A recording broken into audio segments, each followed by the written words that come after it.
Welcome to முட்டமாடி cinema. இன்னைக்கு என்ன பார்க்க போறோம்னா, விடாமுயற்சி படம் ரிலீஸ் ஆக போகுது. பிப்ரவரி 6 சொல்லியிருக்காங்களா சார் ரிலீஸ் டேட்டு. ஓகே, லியோவையும் விடாமுயற்சியும் கம்பேர் பண்ணலான்னு ஒரு ஐடியா. ஏன் அப்படி கம்பேர் பண்றோம்? ஏன்னா இப்ப லியோ பாத்தீங்கன்னா ஹிஸ்டரி ஆஃப் வயலன்ஸ் சொல்லிட்டு ஒரு ஹாலிவுட் படம். ஆமா, அந்த படத்தை அதே சேம் கோர் கதையை வச்சு அந்த கோரை வச்சு தான் எடுத்திருந்தாங்க. இந்த படத்தை லியோ எடுத்திருந்தாங்க. விடாமுயற்சி அதே மாதிரி பிரேக் டவுன் அப்படிங்கிற இங்கிலீஷ் படத்தை கோரா வச்சு தான் எடுத்திருந்தாங்க. ரெண்டுமே பாத்தீங்கன்னா ரெண்டுத்துலயும் உள்ள இன்னொரு இது என்னன்னா, ஒத்துமை என்னன்னா, ரெண்டுமே பாத்தீங்கன்னா ஒரு த்ரில்லர் ஃபிலிம். ஒரு பாயிண்ட்ல ஸ்டார்ட் ஆகி ஒரு பாயிண்ட்ல முடிஞ்சிடும். ஒரு ஷார்ட் பீரியட்ல நடக்கிறது. லியோவோட ஹிஸ்டரி ஆஃப் வயலன்ஸ் வந்து ஒரு 2 நாள் 3 நாள் கேப்புக்குள்ள நடக்கிற மாதிரி ஸ்டோரி. இந்த விடாமுயற்சி பாத்தீங்கன்னா பிரேக் டவுன் இங்கிலீஷோட, அதோட இங்கிலீஷ் வெர்ஷனோட பிரேக் டவுன் பாத்தீங்கன்னா நைட் ஆரம்பிக்கும், காலையில முடிஞ்சிடும். அவ்வளவுதான் படம். அந்த டைம்குள்ள ஒரு விறுவிறுப்பான ஒரு ஸ்டோரி இந்த படம். அதனால ரெண்டையும் கம்பேர் பண்ணி இதுல என்ன பண்ணாங்க அதுல என்ன பண்ணாங்கன்னு சொல்லிட்டு ஒரு கம்பேரிசன் மாதிரி பண்ணலாம் ஒரு ஐடியா பண்ணிருக்கோம் சார். இன்னும் விடாமுயற்சி ரிலீஸ் ஆகல, இருந்தாலும் ட்ரெய்லர் கட்டை பார்த்துட்டு எப்படி வரப்போகுதுன்ற மாதிரி ஒரு முன்னாடியே ஒரு அசம்ஷன் மாதிரி பண்ணலாம்னு ஒரு ஐடியா. ஆக்சுவலி இப்போ பாத்தீங்கன்னா லியோ வந்து நம்ம லியோ படம் ரிலீஸ் ஆகிறதுக்கு முன்னாடி நம்ம வந்து ஆல்ரெடி சொல்லிட்டாங்க ஹிஸ்டரி ஆஃப் வயலன்ஸோட இன்ஸ்பிரேஷன் அந்த படம் எடுத்துக்கிறேன்னு. சோ வந்து நம்ம அந்த படத்தை வந்து நிறைய எதிர்பார்த்தோம்.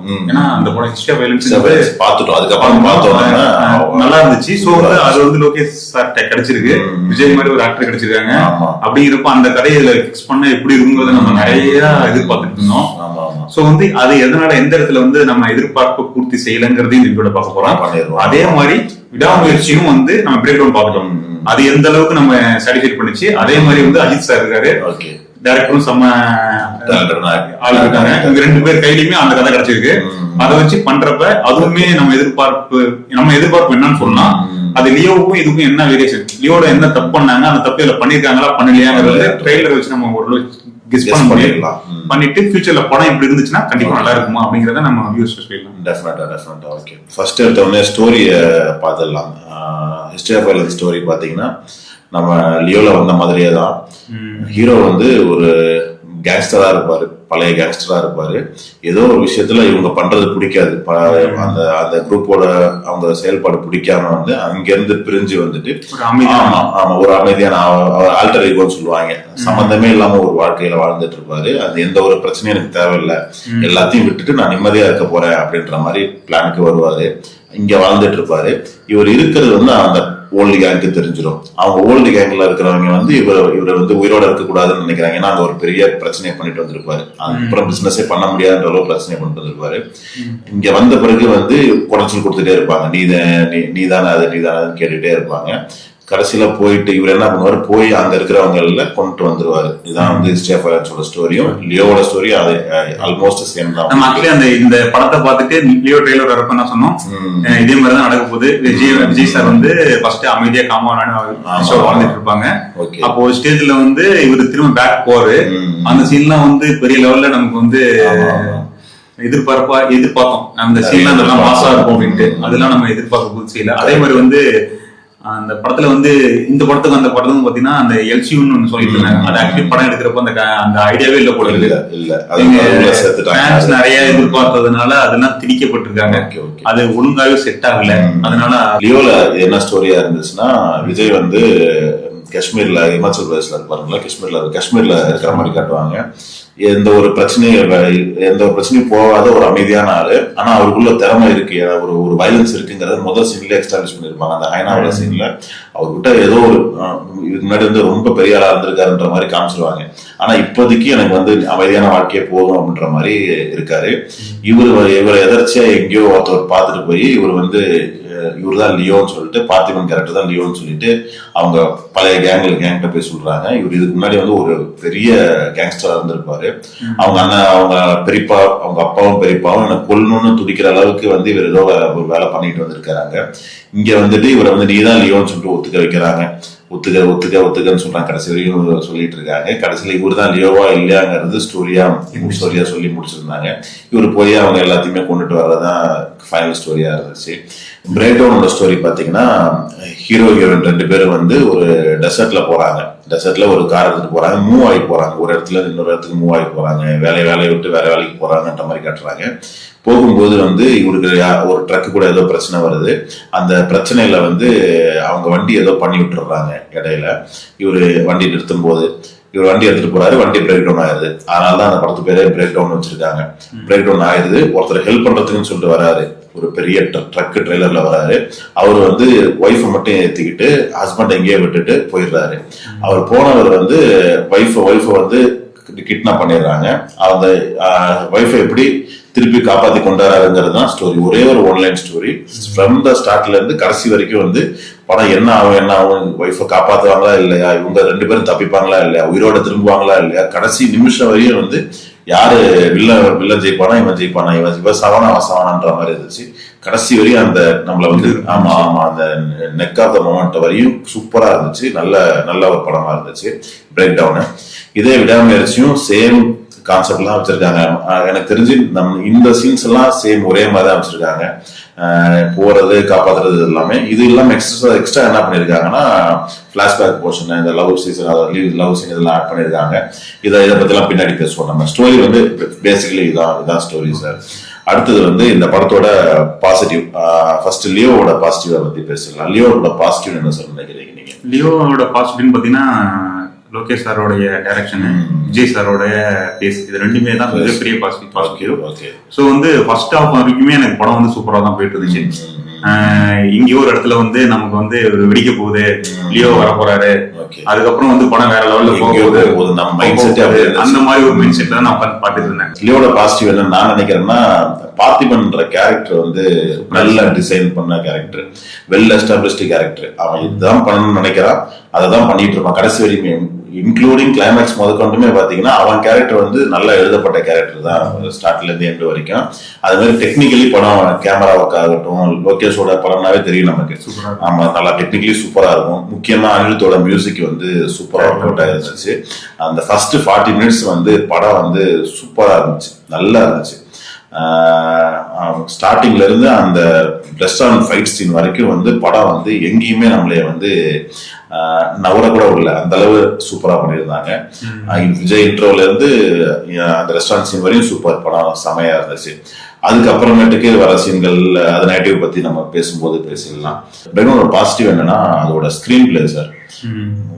முதல் நாள் ஈவினிங் ஆரம்பிக்கும், மறுநாள் காலையில விடிஞ்ச உடனே படம் முடிஞ்சிடும். ஆமா, அவ்வளவு ஸ்லீக்கான கட்டு, எடிட்டிங் இருந்து ஸ்கிரீன் பிளே இருந்து அவ்வளவு சூப்பரா இருந்துச்சு. ஒவ்வொரு சீனுமே அவ்வளவு இதுவா இருந்துச்சு. என்ன ஆகும் அந்த கடைசி அரை மணி நேரம் நம்மளால கண்ணை எடுக்கவே முடியல.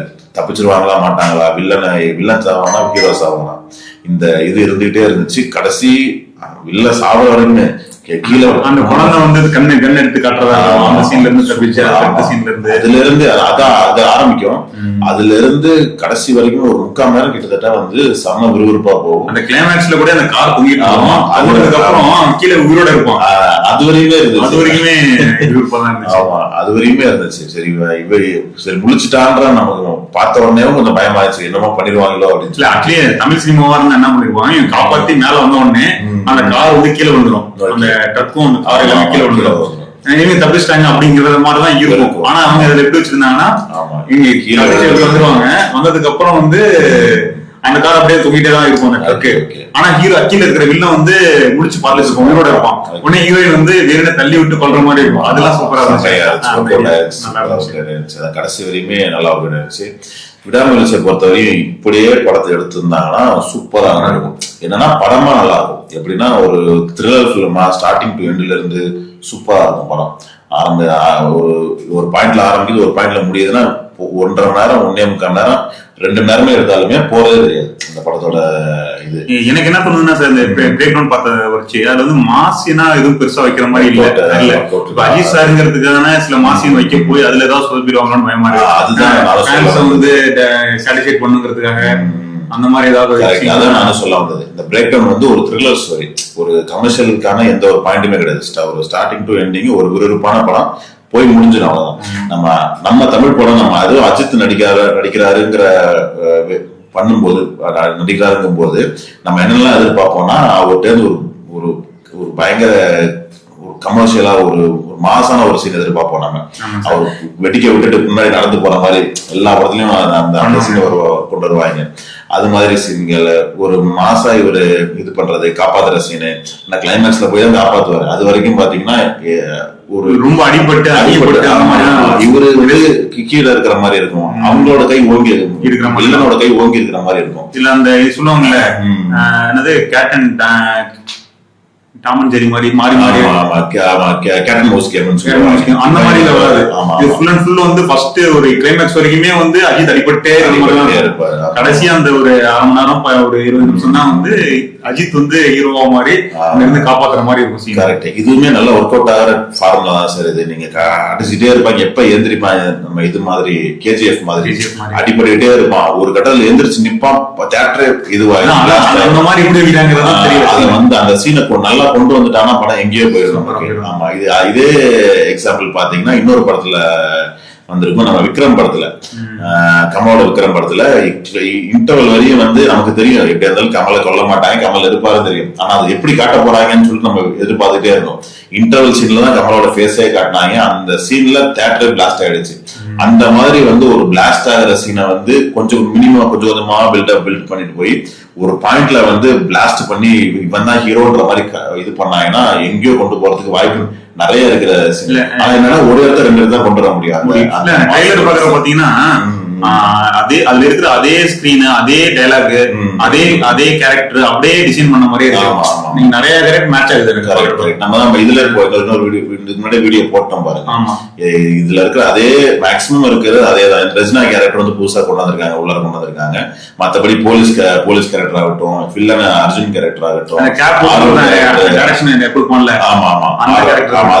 அது ஆரோ கேரக்டரா இருக்கட்டும், ஆரோ ட்ரக் டிரைவரோட கேரக்டர், அது மாதிரி எல்லா கேரக்டரும் பாத்தீங்கன்னா A to Z இதுலயும் அப்படியே மேட்ச் ஆகுது. எந்த ஒரு இதுவுமே கிடையாது. இல்ல சார், சில பேர் வந்து அந்த மாதிரி தான் சார் பண்ணிருப்பாங்க. இப்ப ராஜா சார் இருக்காருல, அவர் எடுக்கிற படம் எல்லாமே பாத்தீங்கன்னா அப்படிதான் இருக்கும். அவர் படம் எல்லாமே பாத்தீங்கன்னா அந்த அப்படியே இருக்கும். சோ வந்து அழகா ஹிட் கொடுத்து போயிடுவாரு. தனியா எதுவுமே யோசிக்க மாட்டாரு, எதுவுமே படம் தேவையில்லை. ஆல்ரெடி இருக்கிறத அப்படியே எடுப்பாரு, அதுலயே நல்லா ஹிட்டா தான் ஆகும். சோ வந்து அதே மாதிரி தான் ட்ரை பண்ணிருப்பாங்கன்னு எனக்கு தோணுது. வச்சு கம்பேர் பண்ணி பாக்குறப்ப என்ன பிரச்சனை வரும்னா, அதே லொகேஷனு அதே சீனுங்கிறப்ப நம்ம பீப்புளோட அந்த ஏரியாலாம் கனெக்ட் பண்ணிக்கிட்டு பார்க்க முடியுமாங்கிறது தெரியல.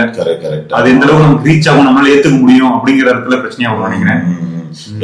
என்ன பிரச்சனைனா சார், இப்ப இந்த படத்தை வந்து நம்ம தமிழ்நாட்டிலே கூட வச்சிருக்கலாம்.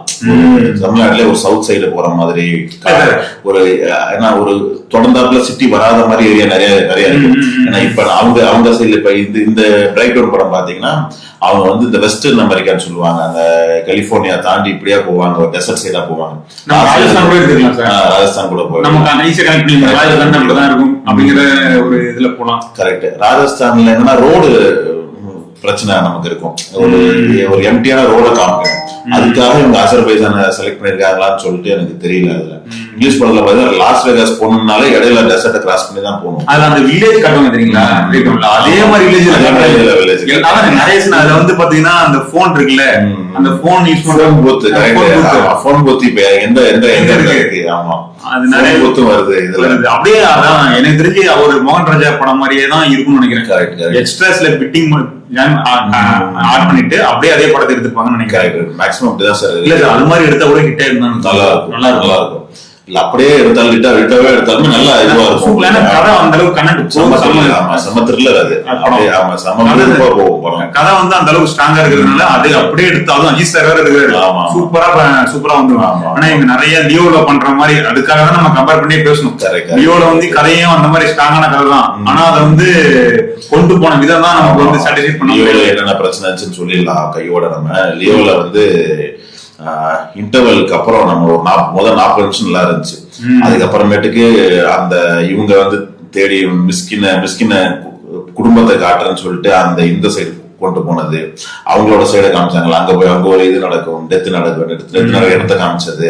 அதுக்கப்புறமேட்டுக்கு நேரா இன்டர்வல் பாயிண்ட்ல இவரோட பிளாஷ்பேக் சீனை காமிச்சதுல இருந்து படம் அப்படியே நகர்ந்து போயிருச்சு. நம்ம ஒரு கோர்ல போயிட்டே இருந்தோம். பார்த்திபன் இவனை கொல்றாங்களா இல்ல, நம்ம அந்த படத்துல எப்ப பார்த்திபன் வந்து லியோ மாறுவான் அந்த ஒரு பாயிண்ட் தான் எல்லாமே பாத்தி எல்லாத்தோட அந்த எல்லா இந்த படத்துல பாத்தீங்கன்னா ஒரு நம்ம டான் படத்துல எல்லாம் பாத்தீங்கன்னா நம்ம பாட்ஷா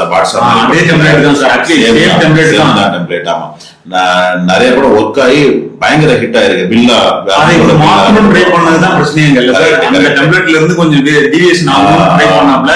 ஆனா நம்ம மக்கள் வந்து அதான் எதிர்பார்க்கறாங்க. கரெக்ட். என்னன்னா அது வந்து ஒர்க் அவுட் ஆகல. இப்ப என்னன்னா இப்ப பாட்ஷா படத்துல நம்ம இப்ப பார்த்தாலுமே பாட்ஷா ஒர்க் அவுட் ஆகும். இன்னமுமே சண்டையை பார்த்துட்டு நிறைய பேர் வந்து மீன் போடுவாங்க. சண்டையில படத்தை பார்த்துட்டு சண்டையில இதுல சன் டிவில படத்தை பார்த்துட்டு எத்தனை தடவை ரிவாட்ச் வழி அவ்வளவு இருக்குன்ற மாதிரி போட்டிருக்காங்க. எத்தனை தடவை பார்த்தாலுமே அதே கோர் தான் தெரியுது நமக்கு. அது வந்து இது வந்து ஒர்க் அவுட் ஆகிற ஃபார்முலா, இது ரெகுலரா ஒர்க் அவுட் ஆகிற ஃபார்முலா.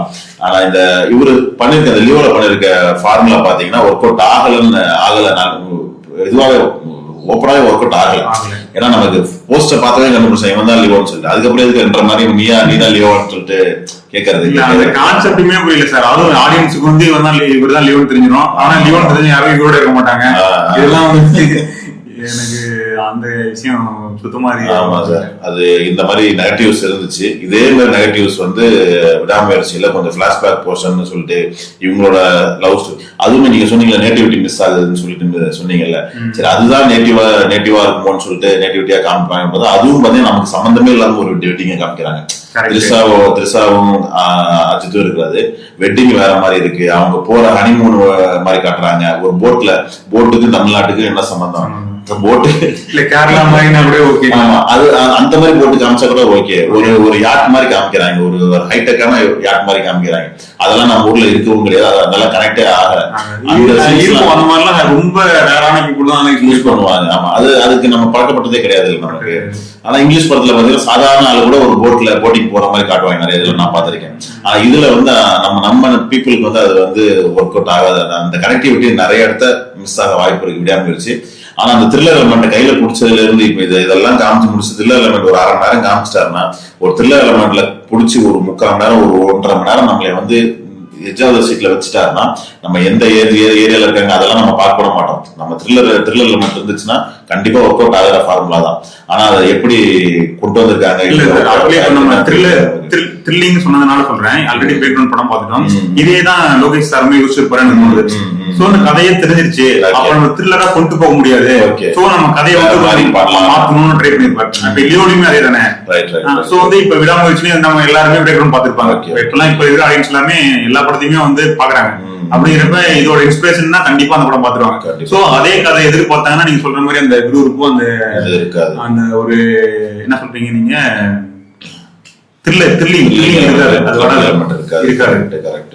என்ன பண்ணிருக்காங்கன்னு தெரியல. சோ வந்து அதை இவர் சேஞ்ச் பண்ணுவார் கண்டிப்பா. பண்ணாருன்னா அந்த சேஞ்ச் பண்ற எல்லாம் ஒர்க் அவுட் ஆகுமா அப்படிங்கிறது. ஏன்னா ஆல்ரெடி இருக்கிற கதை வந்து சூப்பரா இருந்துச்சு. சோ வந்து அதே பண்ணாலும் சூப்பரா தான் இருக்கும். ஆனா டைரக்டர் பாயிண்ட் ஆஃப் வியூல ஆல்ரெடி இந்த கதை பண்ணிட்டாங்க பாத்துட்டாங்க, நம்ம திரும்ப அதை ட்ரை பண்ணா த்ரில்லிங் வராது அப்படின்னு சொல்லி சில சேஞ்சஸ் பண்ணிருந்தாருன்னா அந்த பண்ணது வந்து எந்த விதமா இருக்குங்கிறது தான் நம்ம இந்த படத்தோட பண்ணாம இருந்தா பெட்டர். சேஞ்சஸ் பண்ணாம இருந்தாலே பெட்டர். ஏன்னா நம்மள மாதிரி 100 பேர் இருக்காங்க, ஒரு 2 பேர் பாத்துக்க வாய்ப்பு இருக்கு சார். மீதி இருக்கு யாருமே தமிழ்நாட்டுல போய் பிரேக் கிரவுண்ட் தேடி கண்டுபிடிச்சு பாக்குறாங்க. அஞ்சு படம் வந்துச்சா போய் தேட்டர்ல பாத்துட்டு மேக்சிமம். அதனால அதுக்கு ஏத்த மாதிரி படத்தை எடுத்தாதான் நமக்கு வந்து செட் ஆகும். மேக்சிமம் அப்படிதான் பண்ணிருப்பாங்கன்னு நம்புறோம். வர February 6 படம் ரிலீஸ் ஆக போகுது. எல்லாருமே உங்களை மாதிரி நாங்களும் செம ஈகரா இருக்கும் படத்தை வெயிட் பண்ணி பாக்குறதுக்கு. ஏன்னா அஜித் படம் ரிலீஸ் ஆகி ஆல்மோஸ்ட் 1 year முடிய போகுதுன்னு நினைக்கிறேன். கடைசியா வந்து படம் வந்து பாத்தீங்கன்னா கடைசியா நம்ம வந்து பார்த்த படம் வந்து துணிவு. அதுவுமே ஃபர்ஸ்ட் ஹாஃப் கொஞ்சம் நல்லா தான் இருந்துச்சு. அதுலயுமே அந்த நேட்டிவிட்டி தான். இந்தோனேசியாவில போய் அவர் டானா இருந்தாருன்னு சொல்லிட்டு காமிச்சது நேட்டிவிட்டி போனதான் மிஸ். அதே பேங்க்லயே கடைசி வரைக்குமே த்ரில்லிங்கா பண்ணுவாரா மாட்டாரா, வெளியே வருவாரா மாட்டாரான்னு அப்படியே கொண்டு போயிருந்தாங்கன்னா அந்த படமும் நல்லா இருந்திருக்கும். கொண்டு போய் இந்தோனேசியால பிளாஷ்பேக் வச்சு அவங்களும் அங்க போய் அங்க ஒரு போட்ல போறாரு, ஒரு தீவுக்குள்ள போறாங்க, ஒரு இதுக்குள்ள போறாங்க அப்படி காட்டின உடனே நம்ம ஆளுங்க அப்படியே என்னங்கடா மறுபடியும் இந்த மாதிரி சமயத்துலதான் எனக்கு தெரிஞ்சு நான் ஒரு எனக்கு தெரிஞ்ச லிங்கா படத்துல இருந்து நான் நிறைய படம் பார்த்துட்டேன். இந்த மாதிரி படத்துல ஃபேன்ஸ் போனாங்கன்னா அந்த ஹீரோ திட்ட மாட்டாங்க, டைரக்டர் அப்படின்னு. அந்த அளவுக்கு நம்ம எல்லாருமே இப்ப எல்லாமே அந்த அளவுக்கு பார்க்க ஆரம்பிச்சாச்சு, படங்களை பார்க்க ஆரம்பிச்சாச்சு. அதுக்கேற்ற மாதிரி நாலேஜ் வளரும் போது ஃபில்ம் மேக்கர்ஸோட நாலேஜும் வந்து அந்த அளவு எதிர்பார்க்கிறோம் நம்ம. மேக்சிமம் திருமணி வந்து ஒரு சென்சிபிளான டைரக்டர். அவங்க படம் தடம் தடையாத தாக்க எல்லாமே கலகலன்னு ஓரளவு இருந்துச்சு. ஆனா கொஞ்சம் நல்ல த்ரில்லிங்காவே இருந்துச்சு. அதுக்கு முன்னாடி வந்து எல்லா படமும் தடமும் சரி தடையாத தாக்கவும் சரி எனக்கு ரெண்டுமே ரொம்ப பிடிச்ச படங்கள். அருண் விஜய் வச்சு நடிச்சிருப்பாரு. முக்கியமா தடம் வந்து ரொம்ப இம்ப்ரெசிவா இருந்துச்சு. 2 கேரக்டரை வச்சு செம்மையா பிளே பண்ணியிருந்தாரு. 2 அருண் விஜய் வச்சு செம்மையா பிளே பண்ணியிருந்தாரு. ரொம்ப பிடிச்சிருந்துச்சு. மேக்சிமம் அவர் ஒரு சென்சிபிளான டேரக்டருங்கிறதுனால இதை கண்டிப்பா யோசிச்சு தான் பண்ணுவாரு. நல்லதா இருக்கும்னு நினைக்கிறோம். நம்ம உங்களை மாதிரியே நாங்களும் படத்தை பார்க்கறதுக்கு ஈகரா இருக்கோம். கூடிய சீக்கிரம் படத்தை பார்த்துட்டு கன்ஃபார்மா ரிவ்யூ சொல்றோம். அடுத்த வீடியோ போடுற வரையும் விடைபெறுவது மொட்டமலை சினிமா. நன்றி.